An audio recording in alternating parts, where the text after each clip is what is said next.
死亡啊，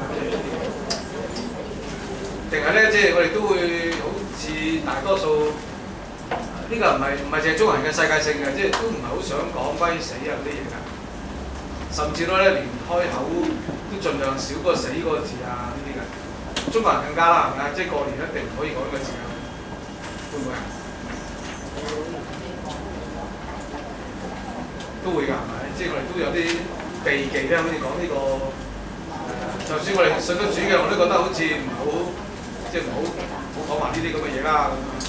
咁一陣就會即係從我即係主要你聽過話，可能我個方面如果係一樣嘅。死亡學咧有個字叫thanatology， 可能你未聽過呢個字㗎。咁如果你識多個新字啊，你可以話俾人聽，哇！我識到呢個字啊。咁其實喺外國咧就已經有一段嘅時間㗎啦，即係死亡學呢一個嘅字。咁甚至咧係可能喺啲大學嘅課程嘅添。即係中國就到而家，即係香港有冇？香港好似都冇啊。可能都係其中嗰啲老人學其中一堂去講下。咁好明顯啦，即係死亡學不講死亡啦，係咪？咁嗰個字嘅來源咧就係喺嚟自希臘文呢個有啲雕書吧，唔好意思啊，我都識得少少希臘文。Thanatos 呢個字，咁呢個字咧就係喺希臘文聖經裏邊講死亡就呢個字嚟嘅。咁咧就聖經嗰個字就成為咗以後啦嚇，即係我哋用喺死亡嗰度咧就用翻呢即係用翻呢個字。咁呢個字有個特別嘅地方咧就咧 Thanatos 呢個字咧就唔有一個典故喺度，唔屬於典故啦。呢個字嘅源於咧係希臘人嗰啲嘅神話故事嘅，你知道嗰啲希臘神話係咪？識唔識啊？即係宙斯啊，嗰啲仔啊，嗰啲個好大隻啊，啲女仔好靚女啊，啲男仔個都好又大隻又靚仔啊，即係嗰啲咁樣嘅神話故事啊。咁Thanatos咧就係希臘人咧所講個所謂死神啊。不過你留心咧就係、好似我聽好多嗰啲嘅希臘神話，未聽過呢個神嘅喎，有個咁樣嘅死神喺度咁樣。咁更加證明咗一樣嘢咧，即係死亡咧係唔多人咧中意講嘅。咁就算咧喺古希臘裏邊咧，佢哋有呢一個咁嘅神，但係好少講嘅。只有一個嘅神話故事咧，同呢一個嘅即係死神有啲關係，咁我可能睇一睇啦。呢個神話當中嘅死神咧，呢個死神好特別喎，佢有蛇。咁喺死神呢一個嘅呢個神底下咧，佢有成個家族喺度嘅，佢有好多唔同兄弟姊妹嘅。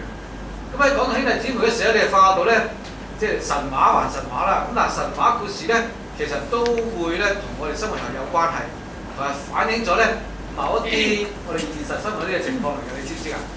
有讀過呢啲咩神話學？神話都有得學嘅咩？神話都有學到。應該我講下呢一個，你就會知道點解嘅。咁佢有其他兄弟姊妹，其中一個咧就係、你好似睇得唔清楚嗰個字咧，就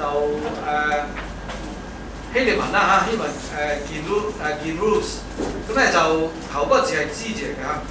咁意思咧就係解咧老人咁解。佢其中一個嘅兄弟咧就叫做即係老年，即係佢好老啦咁樣。呢一個字咧亦都用咗喺咧以後我哋老人學嗰個字 gerontology 嗰個字後邊英文嗰個字咧就係、是、老人學嗰個字嚟嘅。咁即係換言之啦希臘人咧對死亡咧佢覺得有個關聯咧就係、死亡嗰個嘅兄弟咧就叫做老年啦。咁因為即係呢個所以話有關聯咁解咧，佢哋都會將咧一啲對死亡一啲有關係嘅嘢咧。就用一個神話故事咧就擺上嚟，咁呢個神話故事咧就係佢嘅兄弟，死亡咧同老年有關係㗎嘛？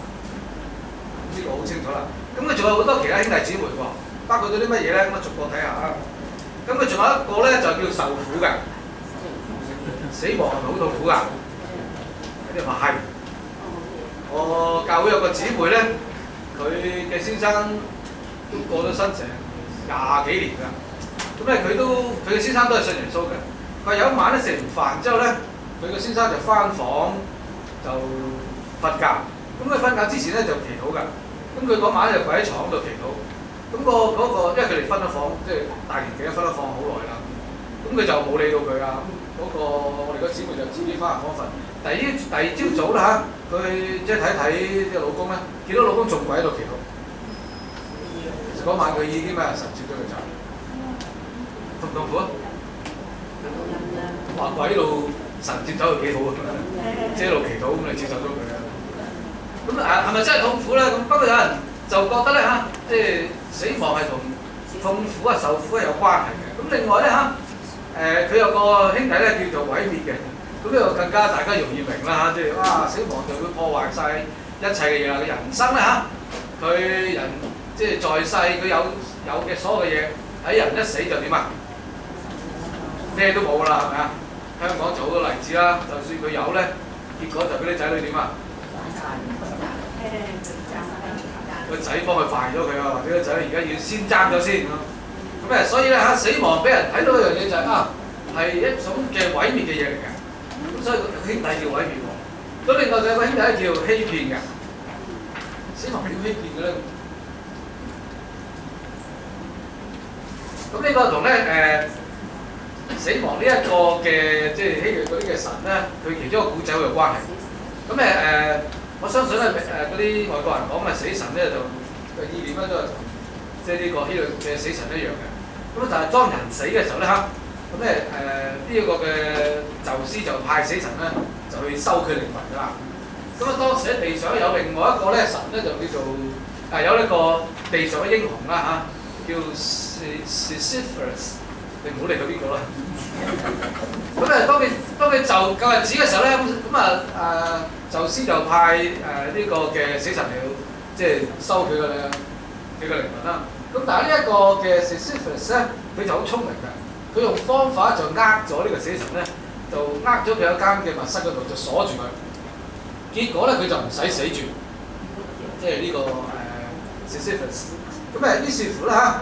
佢就有一段時間咧，就有一段好長嘅時間咧，就唔使死嘅，即係因為呢個死神俾人困住咗啊！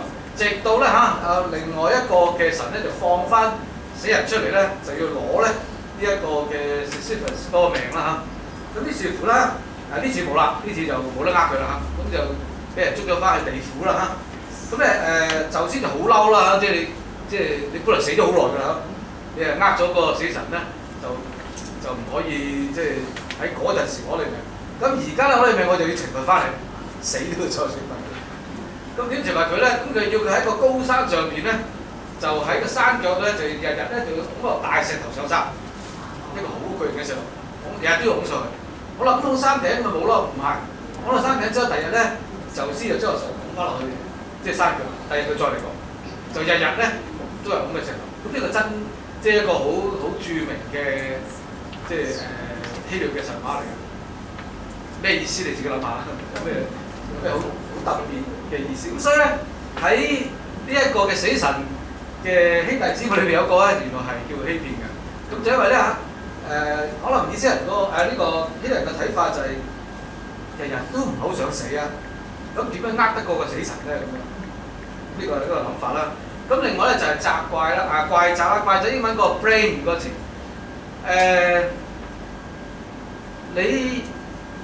我都知道有啲人都屋企人有人過身㗎嘛，係嘛？朋友啦，我呢個祖先佢喺邊度啊？咁咧就我喺美國讀書嘅時候有一個家庭，咁嗰個家庭咧就個媽媽就話喺美國人好多人都患得心臟病啦，個媽媽有心臟病嘅，咁佢其中一個女咧就要住喺佢附近。佢其實有3個女咧，都係住喺佢附近。咁其中個女咧就經常佢屋企照顧下媽，因為佢有心臟病啦。咁每日咧朝頭早咧就會揸車佢屋企咧，就同阿媽食早餐啊，因為驚住佢亂食嘢啦，因為有心臟病啦。就同佢食完之後啦嚇，跟住打點晒嘢，咁佢先揸車走。即係每日都係咁樣做嘅。咁有啲時候咧，佢食完嘢之後咧，可能會翻到屋企咧，佢就會打翻電話問阿媽，即係點樣啊咁啊。有冇曳啊？即係我走咗之後，你有冇偷嘢食啊？即係咁啊！咁有朝頭早咧，就嗰個女咧就照常去佢阿媽屋企啦，就照顧阿媽食早餐，食完早餐之後就走。咁嗰日咧，佢要出街買啲嘢，咁佢就冇打電話俾佢阿媽。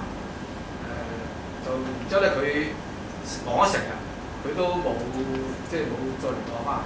咁啊結果另一個嘅姊妹咧就打得仔傍晚嘅時候打電話俾翻呢個嘅，呢個應該係家姐，就係聽到阿媽喺嗰日晏晝自殺死咗。咁嗰個家姐就會點啊？佢就責怪自己，點解我唔早啲打電話俾阿媽？點解我要走去買嘢？點解咧嚇？即係我唔可以咧，即係留耐少少啊！